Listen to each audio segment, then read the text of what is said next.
দিল্লির এক শান্ত colony sector 36। বাইরে থেকে দেখতে গেলে সবকিছুই স্বাভাবিক মনে হয়, কিন্তু হঠাৎ করেই একের পর এক শিশু নিখোঁজ হতে শুরু করে। কোনো প্রমাণ ছাড়াই বাচ্চাগুলো যেন হাওয়ায় মিলিয়ে যাচ্ছে। পুলিশ প্রথমে ভেবেছিল হয়তো এটা অপহরণ চক্রের কাজ, কিন্তু তদন্ত যত গভীরে গেল ততই সামনে এলো এমন এক সত্য যেটা মানুষের কল্পনাকেও হার মানাবে। এদিকে কলোনিতে থাকে একজন খুবই সাধারণ মানুষ, চুপচাপ ভদ্র, সবার চোখের সামনেই ঘুরে বেড়ানো একজন, কিন্তু কেউ কখনো ভাবতেই পারেনি তার ঘরের ভেতরে লুকিয়ে আছে এক অন্ধকার দুনিয়া।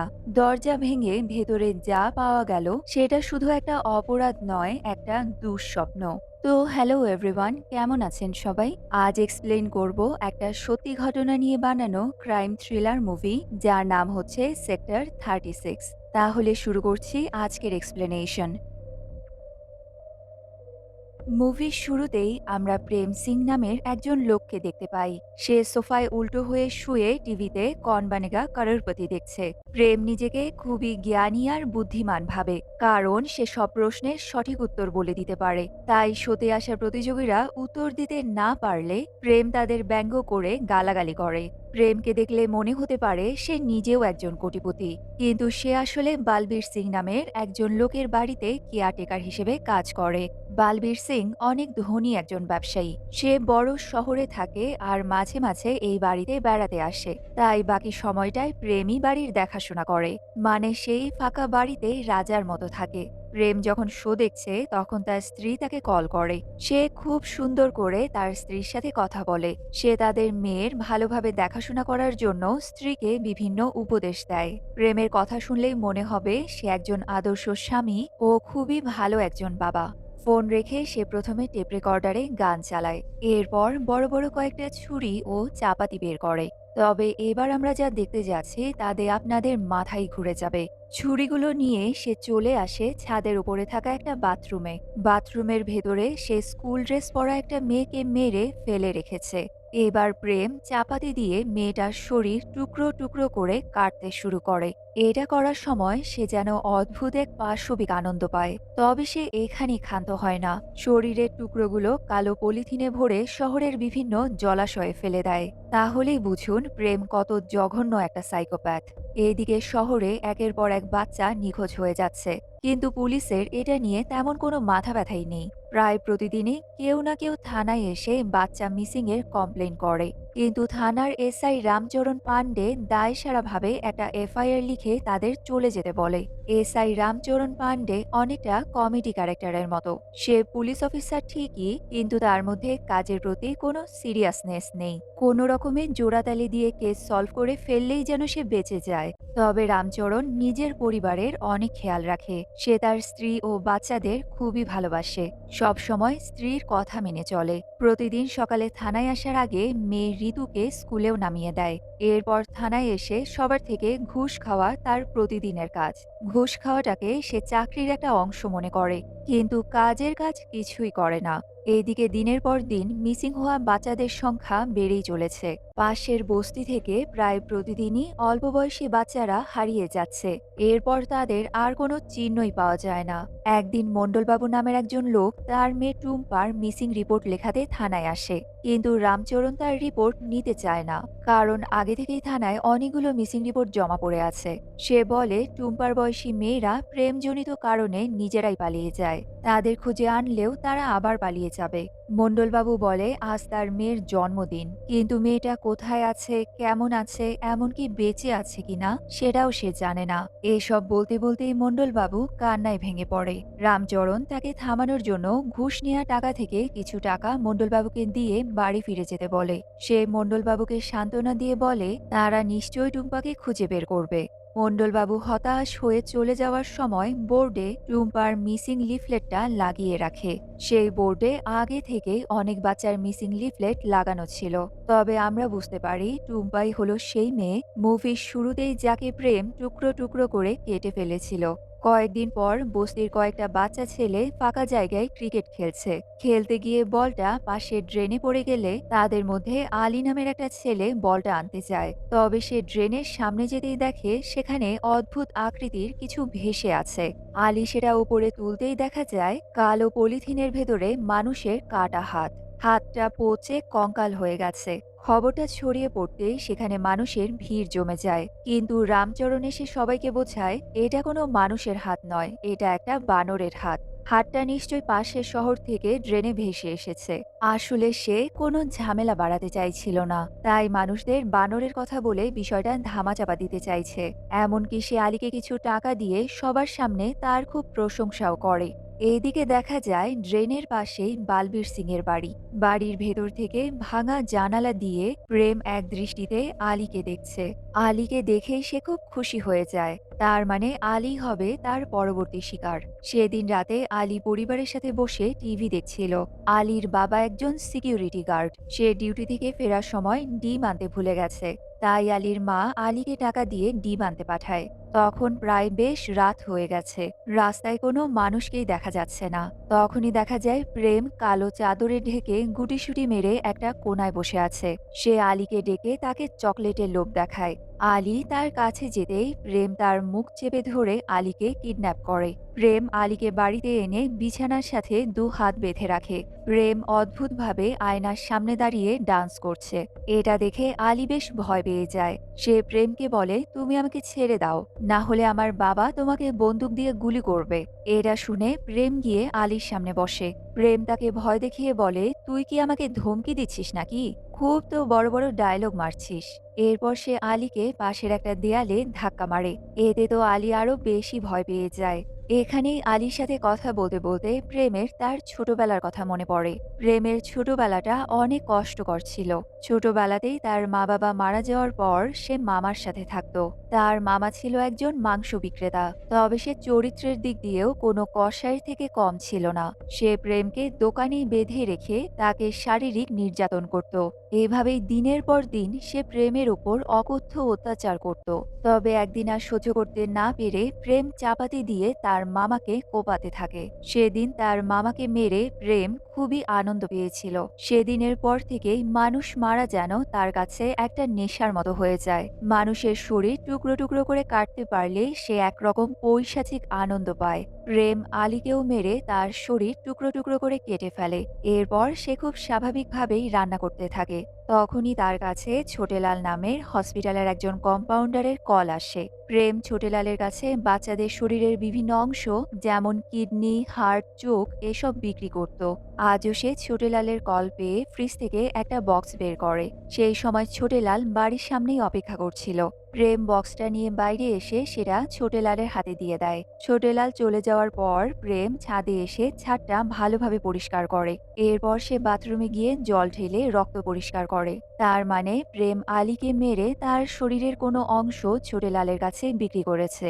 এরপর শরীরের বাকি অংশ কালো পলিথিনে ভরে শহরের বিভিন্ন জায়গার জলাশয়ে ফেলে দিয়ে আসে। কয়েকটা পলিথিনের ব্যাগ মাটিতেও পুঁতে রাখে যাতে সেগুলো কেউ খুঁজে না পায়। প্রেম বাড়িটা ধুয়ে মুছে এমনভাবে পরিষ্কার করে কেউই বুঝতে পারে না এই বাড়িটার ভেতরে কত জঘন্য কাজ করা হয়। সব কাজ শেষ করে সে আবারও আয়নার সামনে গিয়ে নাচতে থাকে। এবার আমরা হরিয়ানার এক শহরে বালবীর সিং এর বাড়ি দেখতে পাই। আজ বাড়িতে বালবীর সিং এর নাতনির জন্মদিনের পার্টির আয়োজন করা হয়েছে। পার্টি চলাকালে বালবীর সিং এর কাছে একটা কল আসে। এরপরেই সে প্রেমকে কল করে জানায় কাল সে দিল্লি যাচ্ছে। তাই তার বিনোদনের জন্য রাতে চুমকি নামের মেয়েটাকে বাড়িতে ডেকে আনতে বলে।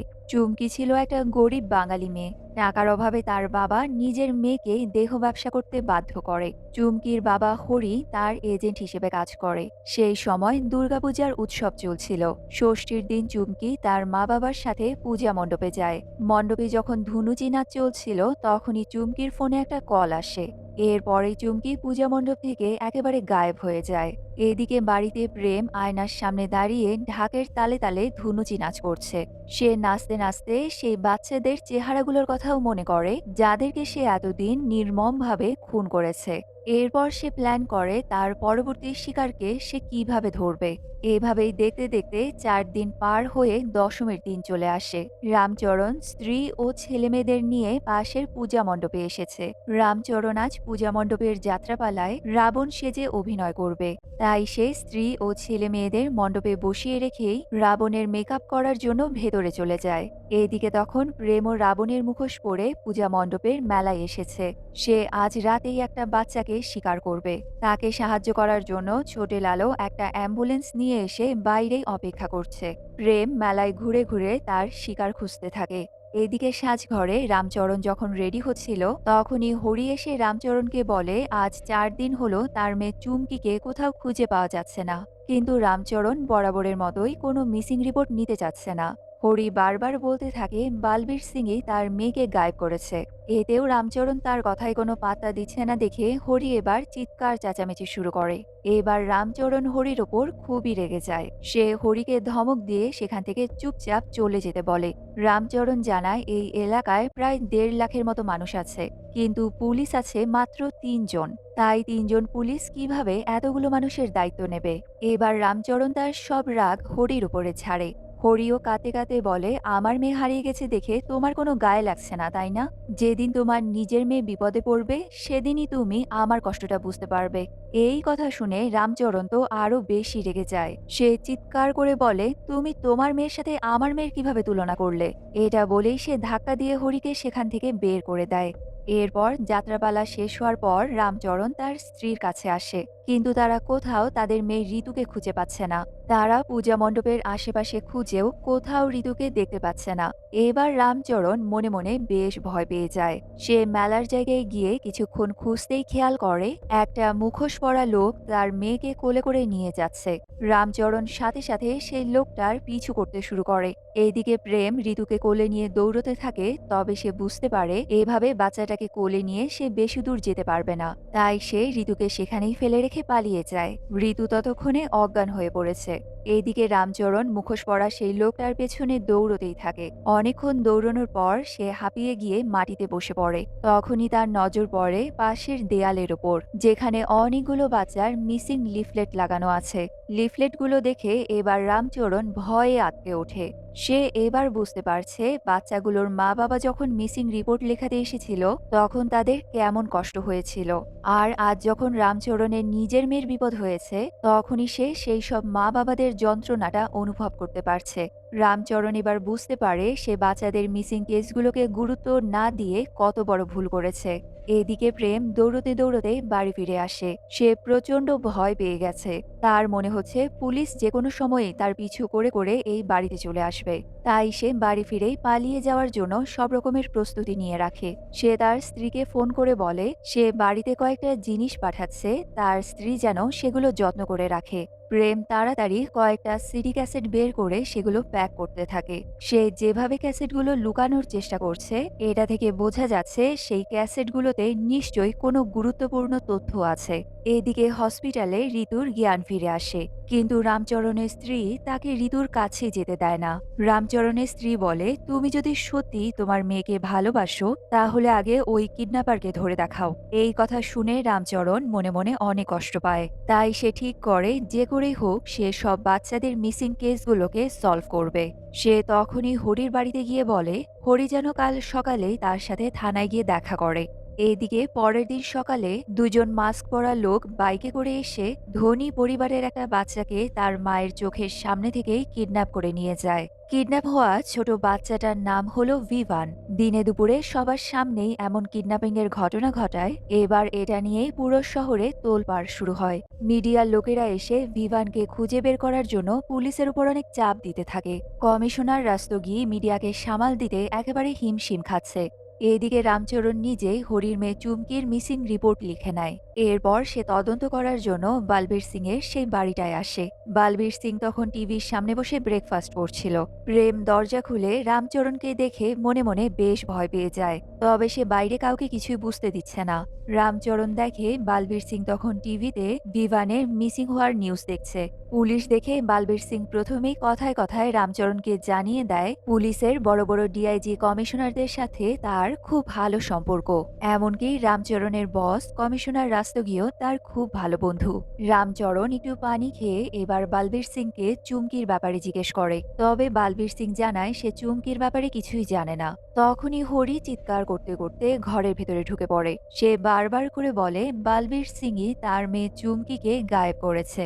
তবে এটা শুনে বালবীর সিং প্রচন্ড রেগে যায়। সে উল্টো হরিকে দেখিয়ে বলে চুমকি ছিল একটা কল গার্ল, আর তার বাবা হরি নিজেই মাসে ৩০,০০০ টাকার বদলে চুমকিকে তার কাছে পাঠাতো। রামচরণ যখন জানতে পারে হরি নিজেই চুমকিকে দেহ ব্যবসা করায়, তখন সে তার রাগ আর কন্ট্রোল করতে পারে না। সে হরিকে ধরে প্রচন্ড মারতে শুরু করে। রামচরণ তাকে বলে, তুই একজন বাবা হয়ে নিজের মেয়েকে দিয়ে কিভাবে এসব করাস? তুই তো বাবা নামের কলঙ্ক। সে হরিকে মারতে মারতে বাড়ি থেকে বের করে দেয়। এদিকে বালবীর সিং রেগে গিয়ে কমিশনার রাস্তগীকে কল করে রামচরণের নামে কমপ্লেন করে। এরপর কমিশনার রাস্তগী রামচরণকে কল করে ধমক দিয়ে বালবীর সিং এর বাড়ি থেকে চলে আসতে বলে। রামচরণ যখন বেরিয়ে যাচ্ছে তখন প্রেমও তার পিছু পিছু বাইরে আসে। সে কিছুটা ব্যঙ্গ করেই রামচরণকে বলে, স্যার, আপনি আমার মালিকের ব্যবহারে কিছু মনে করবেন না। আসলে যার মেয়ে হারিয়ে যায় সেই বোঝে হারানোর কত কষ্ট। এরপর সে চালাকি করে রামচরণকে জিজ্ঞেস করে, স্যার, আপনার কি কোনো মেয়ে আছে? তবে এই প্রশ্ন শুনে রামচরণ খুবই রেগে গিয়ে বলে, আমার মেয়ে আছে কি নেই এটা জেনে তুই কি করবি? প্রেম ভালো সাজার ভান করে বলে, আসলে গ্রামে আমারও একটা মেয়ে আছে তো তাই জিজ্ঞেস করলাম। ইদানিং আশেপাশে যা হচ্ছে তাতে আমার মেয়ের জন্য খুব চিন্তা হয়।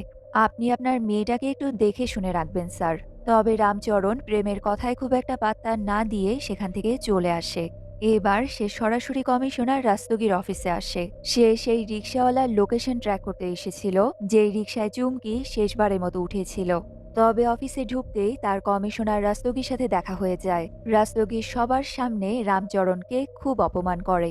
রাস্তগী বলে, তুমি ওই বস্তির ছেলে মেয়েগুলো আর একটা কলগার্লকে খোঁজার জন্য এত উঠে পড়ে কেন লেগেছ? এই কারণে তুমি বালবীর সিং এর মতো এত বড় একজন ব্যবসায়ীকে গিয়েও বিরক্ত করছো। এই মুহূর্তেই তুমি এইসব কেসের তদন্ত বাদ দাও। এর থেকে তুমি ভিভানের কেসটা হ্যান্ডেল করো। ওর মতো একটা বড়লোকের ছেলেকে খুঁজে বের করতে পারলেই আমাদের সবার প্রমোশন হবে। ওই সব বস্তির ছেলেমেয়েদের খুঁজতে গিয়ে নিজের সময় নষ্ট করো না, না হলে তোমার ক্যারিয়ার নষ্ট হয়ে যাবে। এইভাবেই কমিশনার রাস্তগী কিছু সময় রামচরণকে ধমকি ধামকি দেয়। রামচরণ হতাশ হয়ে আবার থানায় ফিরে আসে। সেই সময় পুলিশরা মাদক পাচারের জন্য একজন রিকশা চালককে ধরে এনেছিল। কনস্টেবল পাঠক যখন রিকশা চালকের ফোনটা তাকে ফিরিয়ে দিতে যায়, তখনই সেই দামি ফোনটার উপরে রামচরণের নজর পড়ে। সামান্য একজন রিকশা চালকের কাছে এত দামি ফোন দেখে রামচরণ অবাক হয়ে যায়। রামচরণ ফোনটা চেক করতে গিয়ে দেখে প্রেমের নাম্বার থেকে তাকে কল করা হয়েছিল। তাই সে প্রথমে রিকশা চালককে এই ব্যাপারে জিজ্ঞাসাবাদ করে, কিন্তু রিকশা চালক প্রথমে কিছুই স্বীকার করছিল না। পরে একটু থার্ড ডিগ্রি ট্রিটমেন্ট দিতেই রিকশা চালক স্বীকার করে সেদিন রাতে প্রেমের কথাতেই সে চুমকিকে বালবীর সিং এর বাড়ির সামনে নামিয়ে দিয়েছিল। এর কিছুক্ষণ পরেই রামচরণ এসে তাকে এই দামি ফোনটা দিয়ে বলেছিল সে যেন এই ফোনটাকে নিয়ে গিয়ে দূরে কোনো পানিতে ফেলে দেয়। এটা শুনে রামচরণ বুঝতে পারে চুমকির নিখোঁজ হওয়ার পেছনে প্রেমের হাত আছে। সে ফোনটা নিয়ে তখনই কমিশনার রাস্তগীর কাছে গিয়ে সব কথা জানায়, কিন্তু কমিশনার রাস্তগী উল্টো রামচরণকেই সাসপেন্ড করে দেয়। রাস্তগী রামচরণকে সাবধান করে দিয়ে বলে, এবার তাকে টেম্পোরারি সাসপেন্ড করা হয়েছে। যদি সে এসব নিয়ে বেশি বাড়াবাড়ি করে তাহলে তাকে পার্মানেন্টলি সাসপেন্ড করে দেওয়া হবে। এই ঘটনার পর কয়েক সপ্তাহ কেটে যায়। রামচরণের সাসপেন্ডের সময়ও ধীরে ধীরে শেষ হয়ে আসছে। সেদিন ছিল দীপাবলি উৎসবের রাত। রামচরণ আর পাঠক ছাদে বসে মিসিং কেসগুলোর ব্যাপারে আলোচনা করছিল।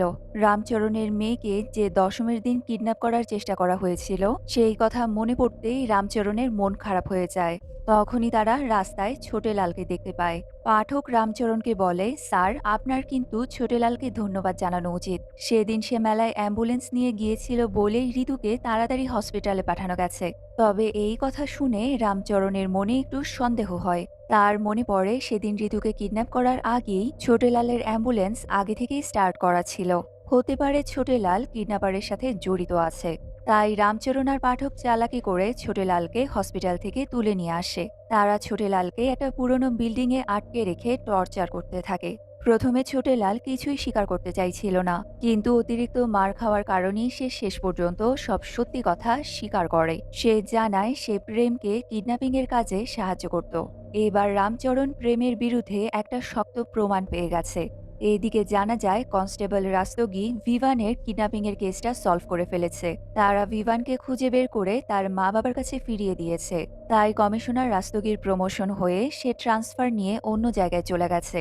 তার জায়গায় এসিপি ভূপেনকে সাময়িকভাবে কমিশনারের দায়িত্ব দেয়া হয়। সৌভাগ্যবশত এসিপি ভূপেন হলো একজন সৎ ও সাহসী অফিসার। সেদিন রাতে রামচরণ এসিপি ভূপেনকে কল করে জানায় সে আগামীকাল একটা গুরুত্বপূর্ণ কেসের ব্যাপারে এসিপি ভূপেনের সাথে কথা বলবে। সে যখন এসিপি ভূপেনের সাথে দেখা করতে যায় তখনই সেখানে কমিশনার রাস্তগীও আসে।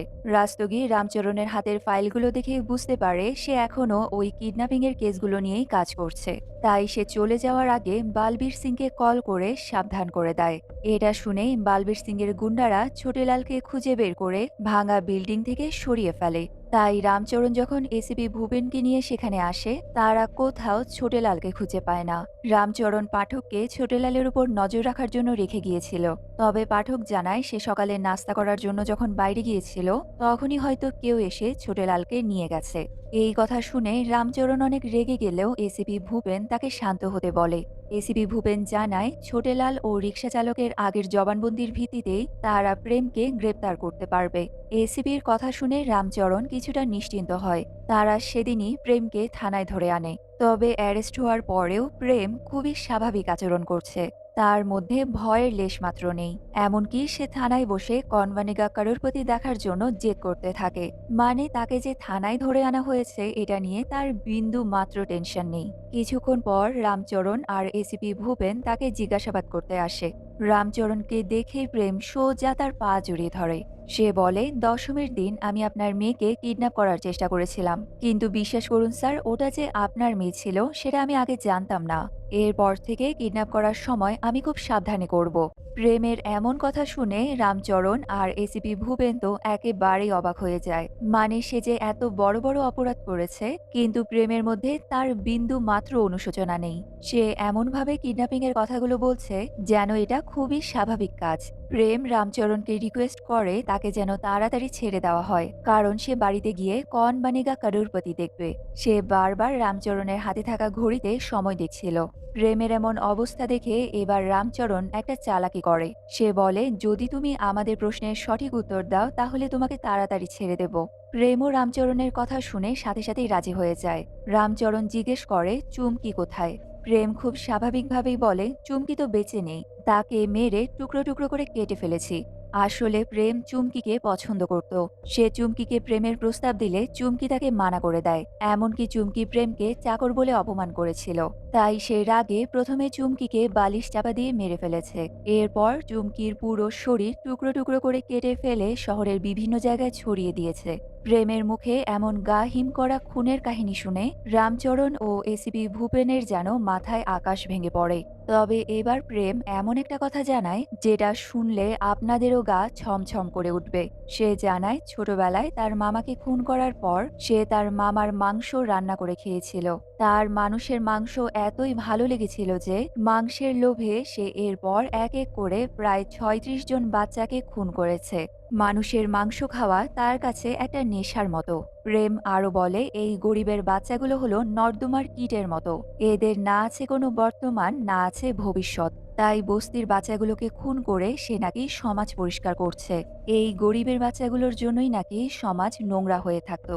প্রেম এমনভাবে খুনের ঘটনাগুলো বর্ণনা করছে যেন সে সমাজ পরিষ্কারের জন্য খুবই মহান কাজ করেছে। তার চোখে মুখে অপরাধ বোধের লেশ মাত্র নেই। এইদিকে তার কথা শুনে রামচরণ আর এসিপি ভূপেন একেবারে থ হয়ে যায়। তারা আর প্রেমকে কিছুই না বলে তাকে জেলে বন্দি করে রাখে। জেলে বন্দি করার পরেই যেন প্রেমের পাগলামি আরো বেড়ে যায়। সে বারবার বলছে তার কন বানেগা কারোরপতি শোটা মিস হয়ে যাচ্ছে। এটা শুনে রামচরণ থানায় থাকা টিভির ভলিউম বাড়িয়ে দেয়। জেলের ভেতর থেকেই টিভির শব্দ শুনে প্রেম খুব খুশি হয়ে হাততালি দিতে থাকে। পরের দিন সকাল হতেই পুলিশ প্রেমকে নিয়ে সেই সব জায়গায় যায় যেখানে সে বাচ্চাদের লাশের টুকরোগুলো পুঁতে রাখত। তবে পুলিশ প্রেমের দেখিয়ে দেওয়া জায়গাগুলো ঠিকমতো খুঁড়তে পারছিল না। এটা দেখেই প্রেম একেবারে পাগলের মতো ক্ষেপে যায়। এবার রামচরণ প্রেমের হাতের বাঁধন খুলে দিলে সে নিজেই গিয়ে কোদাল দিয়ে মাটি খুঁড়তে শুরু করে। সে খুব আনন্দ নিয়ে মাটির ভেতর থেকে একটার পর একটা বাচ্চাদের কঙ্কাল বের করে আনে। মাটি খুঁড়ে চুমকির হ্যান্ডব্যাগটাও পাওয়া যায়। এত বাচ্চাদের কঙ্কাল দেখে রামচরণ, ভূপেন সহ বাকি পুলিশরাও একেবারে অবাক হয়ে যায়। এরপর বাড়ির সামনে ড্রেন থেকেও বাচ্চাদের অনেকগুলো কঙ্কাল বের করা হয়। ততক্ষণে সেখানে হারিয়ে যাওয়া বাচ্চাদের পরিবার এসে ভিড় করেছে। তারা এসব কঙ্কাল দেখে ভয়ে আর কষ্টে প্রচণ্ড চিৎকার করে কান্না করতে থাকে। তারা ভাবতেও পারেনি তাদের ছোট ছোট বাচ্চাদের এমন ভয়ঙ্কর পরিণতি হতে পারে। মিডিয়ার মাধ্যমে চারিদিকে এই খবরটা ছড়িয়ে পড়লে সারা দেশে এই কেস নিয়ে তোলপাড় শুরু হয়ে যায়। যেহেতু বালবীর সিং এর বাড়িতেই বাচ্চাগুলোকে মারা হয়েছিল, তাই পুলিশ বালবীর সিংকেও অ্যারেস্ট করে থানায় নিয়ে আসে। কিন্তু বালবীর সিং ছিল অনেক ধনী একজন ব্যবসায়ী। আমরা আগেই জানতে পেরেছি বালবীর সিং এর সাথে অনেক বড় বড় লোকেদের যোগাযোগ আছে। এমনকি হোম মিনিস্ট্রিতেও তার চেনা জানা লোক আছে। তাই ওপর মহল থেকে বালবীর সিংকে বাঁচানোর জন্য অনেক চেষ্টা করা হচ্ছে। বালবীর সিংকে বাঁচানোর জন্য একটা স্পেশাল ইনভেস্টিগেশন কমিটি গঠন করা হয়, আর সেই কমিটির প্রধান বানানো হয় কমিশনার রাস্তোগিকে। তবে নতুন কমিটি গঠন হওয়ার পরেই রামচরণকে এই কেস থেকে সরিয়ে দেওয়া হয়। এমনকি এই কেসের ইনভেস্টিগেশনের সময় তাকে আর সাথে থাকতেও দেওয়া হয় না। এসিপি ভূপেনকে কেসের সব ক্রেডিট দিয়ে তাকে কমিশনার বানিয়ে দেওয়া হয়। এরপর কমিশনার রাস্তোগি বালবীর সিং এর ওপর থেকে সব অভিযোগ সরিয়ে দেয়। সে মিডিয়াকে জানায় এই সব অপরাধের জন্য প্রেম সিং একাই দায়ী। সে একাই বাচ্চাগুলোকে কিডন্যাপ করে খুন করেছে। বালবীর সিং এর সাথে এই কেসগুলোর কোনো সম্পর্ক নেই। বালবীর সিং তো এই বাড়িতেই থাকে না, আর সে এই সব ঘটনার ব্যাপারে কিছুই জানে না। টিভিতে এই খবর দেখে রামচরণ বুঝতে পারে বালবীর সিং হয়তো তার প্রভাব খাটিয়ে আবারও পার পেয়ে যাচ্ছে। তাই সে ভূপেনকে কল করে রিকোয়েস্ট করে তাকে যেন একবার প্রেমের সাথে কথা বলতে দেয়া হয়। তাই পরের দিনই ভূপেনের পারমিশন নিয়ে রামচরণ প্রেমের সাথে গিয়ে দেখা করে। সে প্রেমকে জিজ্ঞেস করে অর্গান বিক্রির টাকাগুলো সে কোথায় রেখেছে। প্রেম জানায় সে ছোটেলালের সাহায্যে টাকাগুলো তার বাড়িতে স্ত্রীর কাছে পাঠিয়ে দিত। তবে রামচরণ জানায় ছোটেলাল তো প্রেমের বাড়িতে কোনো মানি অর্ডার পাঠায়নি। সে আরও জানায় ছোটেলালকে কেউ আগেই খুন করে ফেলেছে। তাই প্রেমের পাঠানো কোনো টাকাই তার পরিবারের কাছে পৌঁছয়নি। তার সব টাকা ছোটেলাল আর বালবীর সিং মিলেই হজম করে ফেলেছে। আসলে এখানে রামচরণ প্রেমের পেট থেকে কথা বের করার জন্য ছোটেলাল ও বালবীর সিং এর নামে এইসব কথা বলছে, যাতে প্রেম রেগে গিয়ে বালবীর সিং এর ব্যাপারে কোনো গোপন কথা বলে দেয়। কিন্তু প্রেমের কাছে বালবীর সিং ছিল একজন বাবার মতো, তাই সে প্রথমে বালবীর সিং এর নামে কিছুই বলতে চাইছিল না। তবে রামচরণও বালবীর সিং এর নাম করে প্রেমকে বারবার খোঁচাতে থাকে। সে বলে বালবীর সিং পুরো দোষটা প্রেমের ঘাড়ে চাপিয়ে দিয়ে তাকে ফাঁসাতে চাইছে। এই কথা শুনে প্রেমও এবার ধীরে ধীরে রেগে যায়। তারও এবার মনে হচ্ছে বালবীর সিং তাকে বাবার মতো স্নেহ করে তাকে দিয়ে এতদিন নিজের স্বার্থ হাসিল করেছে। তাই রাগের বশে প্রেম এবার একটা গোপন কথা বলে দেয়। সে জানায় কয়েকটা সিডি ক্যাসেটে সে কিছু গোপন জিনিস রেকর্ড করেছিল। সেই ক্যাসেটগুলো সে বাড়িতে তার স্ত্রীর কাছে পাঠিয়ে দিয়েছে। ওই সিডিগুলোতে বালবীর সিং এর কুকর্মের প্রমাণ আছে। এই কথা শুনেই রামচরণ আর দেরি না করে প্রেমের গ্রামের বাড়িতে যাওয়ার উদ্দেশ্যে বেরিয়ে পড়ে। বাস স্ট্যান্ডে এসে পাঠক তাকে একটা ল্যাপটপ দেয়। সে রামচরণকে বারবার জিজ্ঞেস করে যে রামচরণ কোথায় যাচ্ছে। তবে রামচরণ তাকে কিছুই না বলে বাসে উঠে পড়ে। পরের দিন সকালে সে প্রেমের বাড়িতে পৌঁছে যায়। প্রেমের স্ত্রী জ্যোতি সিডি ক্যাসেটটা বের করে রামচরণকে দেখায়। সে তখনই ল্যাপটপে সিডিটা চালিয়ে যা দেখতে পায় তাতে রামচরণের একেবারে মাথায় ঘুরে যায়। রেকর্ডিংয়ে দেখা যাচ্ছে বালবীর সিং কিভাবে বিভিন্ন মেয়েদের তার বাড়িতে ডেকে এনে তাদের সাথে শারীরিক সম্পর্ক করত। তারই সাথে সে মেয়েগুলোর সাথে তার ভিডিও রেকর্ড করে রাখত। এবার তার কাছে বালবীর সিং এর বিরুদ্ধে শক্ত প্রমাণ চলে এসেছে। সে তখনই সিডিগুলো নিয়ে আবারও শহরে ফিরে যাওয়ার জন্য বেরিয়ে পড়ে। কিন্তু রাস্তায় অনেকক্ষণ অপেক্ষা করার পরেও সে কোনো গাড়ি পাচ্ছে না।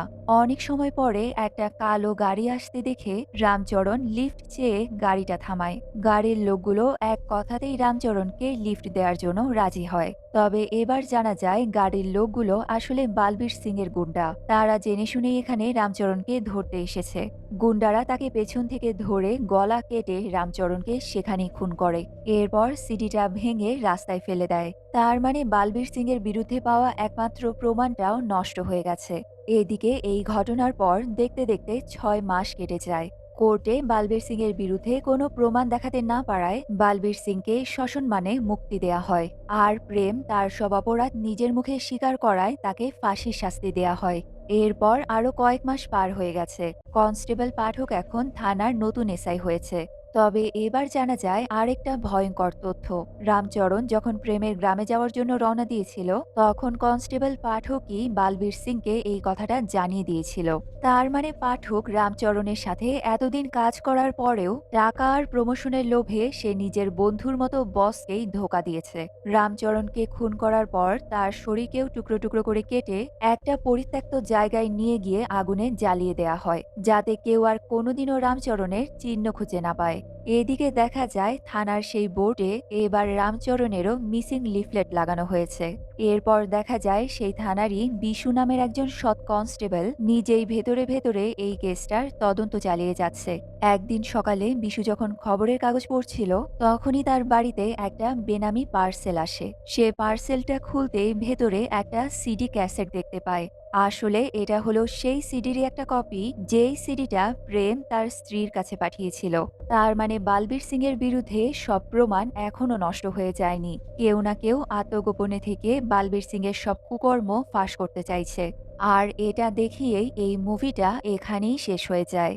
তো বন্ধুরা, এই মুভিটা এবং আমার এক্সপ্লেনেশন আপনাদের কেমন লাগলো সেটা অবশ্যই আমাকে কমেন্ট করে জানাবেন।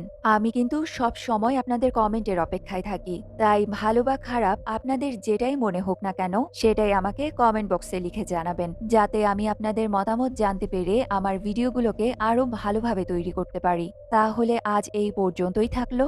আপনাদের সাথে দেখা হচ্ছে পরবর্তী ভিডিওতে। সেই পর্যন্ত সবাই অনেক ভালো থাকবেন, সুস্থ থাকবেন।